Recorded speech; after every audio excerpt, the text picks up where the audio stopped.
Die Nacht über der Straße von Hormuz ist tief. Über der Straße von Hormuz. Undurchdringlich. Es ist der 8. April 2026, kurz nach 3 Uhr morgens. Unter einem sternenlosen Himmel gleiten die dunklen Silhouetten riesiger Öltanker durch das Wasser. Ihre Navigationslichter sind winzige Nadelstiche in der Finsternis.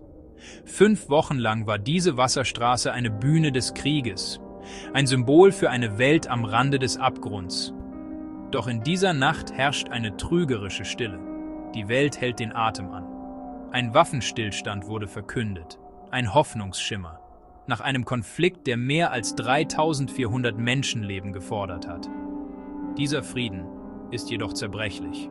Ein zartes Gebilde aus diplomatischen Versprechen und kaum verhohlenen Drohungen. Während die Welt feiert, dass die Raketen schweigen, wurde im Geheimen ein Code aktiviert, der alles verändern könnte. War dieser Waffenstillstand die Rettung der Menschheit oder der größte Betrug der modernen Kriegsführung?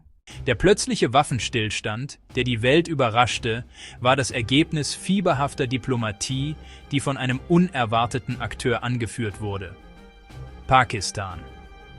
In den kritischen Stunden trat der pakistanische Premierminister Shehbaz Sharif ins Rampenlicht. Mit einem öffentlichen Appell an beide Seiten, die Waffen niederzulegen, schuf er den nötigen Raum für eine Einigung. Seine Regierung nutzte geschickt ihre einzigartige geografische und politische Position: Nachbar des Iran. Komplexer Partner der Vereinigten Staaten. Islamabad konnte eine Brücke bauen, wo andere zuvor scheiterten. Die Chronologie war atemberaubend. Ultimatum, nächtliche Vermittlung, am Morgen die Bestätigung der Waffenruhe. Ausschlaggebend: Gespräche zwischen Sharif, Armeechef Asim Munir, Washington und Teheran. Auch China übte hinter den Kulissen Druck aus. Ergebnis: die Ankündigung, die Kampfhandlungen 14 Tage zu pausieren. Doch Islamabad behauptete, der Libanon sei einbezogen. Israel widersprach umgehend. Fortsetzung der Gespräche am 11. April in Islamabad.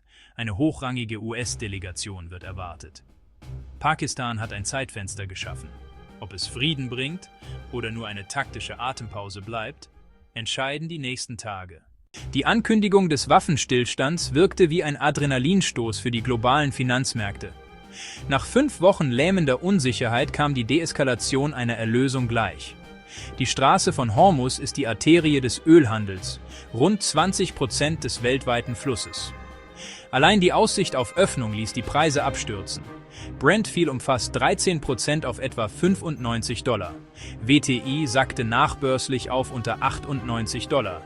In Asien sprang der Nikkei 225 um knapp 5%, der Kospi um rund 5,5%.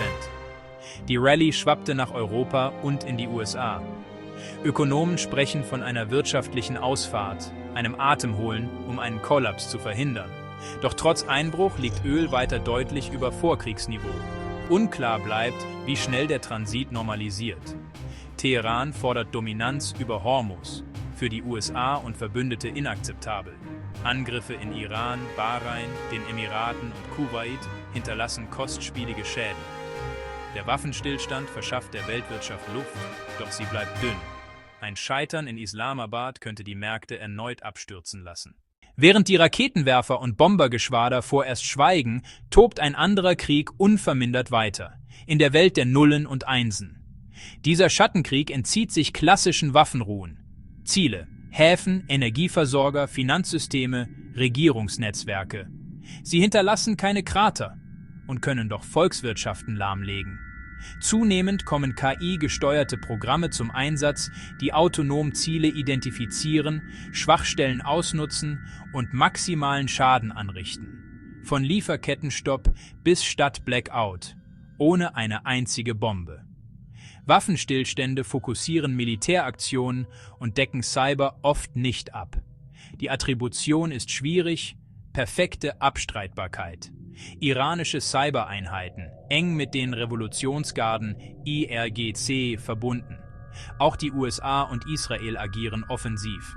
Ein Cyberangriff kann unbeabsichtigt eskalieren. Was, wenn ein Angriff physische Schäden auslöst?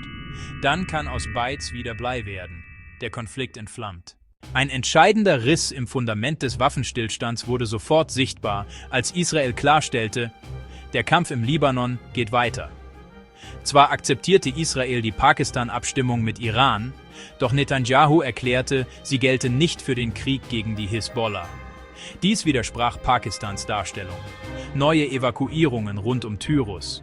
Ein Angriff traf Sidon. Mindestens 8 weitere Todesopfer. Für die Menschen im Libanon bedeutet die Waffenruhe keine Atempause. Aus israelischer Sicht, die Hisbollah gilt als existenzielle Bedrohung. Entwaffnung oder massive Schwächung ist nicht verhandelbar. Ein Iran-Deal ohne Libanon-Frage ist strategisch brüchig. Der Libanon ist potenzieller Zündfunke für regionale Eskalation. Ein Kartenhaus auf fremdem Schlachtfeld kann jederzeit einstürzen. Solange dort Bomben fallen, bleibt der Frieden eine Illusion. In der Ära der sofortigen Kommunikation wird Krieg auch an der Informationsfront geführt. Kaum war die Tinte trocken, fluteten Gerüchte und Propaganda die Feeds. Eine Fiktion, der Iran hat kapituliert. Fakt, Teheran spricht von einer Übereinkunft gemäß eigenen Prinzipien. Der 10-Punkte-Plan enthält Forderungen: Dominanz über Hormuz, Abzug aller US-Kampftruppen, Reparationen. Auch falsch, alle Angriffe wurden gestoppt. Kurz nach der Ankündigung wurden neue Raketenangriffe gemeldet. Bahrain und die Emirate meldeten Vorfälle, die Lage blieb volatil. Gleichzeitig setzte Israel seine Operationen im Libanon fort.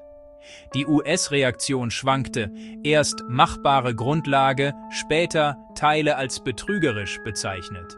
Interne Machtkämpfe im Iran, Revolutionsgarden versus Regierung. Die Opposition begrüßt die Pause und mahnt zugleich Repression an. Fazit: Fakten von Fiktionen trennen, Quellen prüfen, jede Seite rahmt ihre Erzählung. Alle Augen richten sich nun auf Islamabad, wo am 11. April der entscheidende Gipfel stattfinden soll. Dieser Countdown markiert den Moment der Wahrheit. Hier müssen vage Versprechen in Substanz verwandelt werden oder alles scheitert. Auf dem Tisch: Öffnung von Hormuz, Überprüfung der Einhaltung, die Zukunft des 10-Punkte-Plans. Maximalforderungen treffen auf rote Linien. Kompromiss oder Kollaps. Innenpolitischer Druck in Teheran und Washington erhöht den Einsatz. War dieser Waffenstillstand eine Rettung oder ein Betrug? Die Antwort: Er ist beides. Rettung, weil Blutvergießen gestoppt und ein ökonomischer Absturz abgewendet wurde. Betrugspotenzial, weil Cyberangriffe und Libanon wie tickende Zeitbomben bleiben. Der Waffenstillstand ist keine Lösung, sondern eine Chance. Die nächsten 72 Stunden entscheiden. Die Welt hält den Atem an.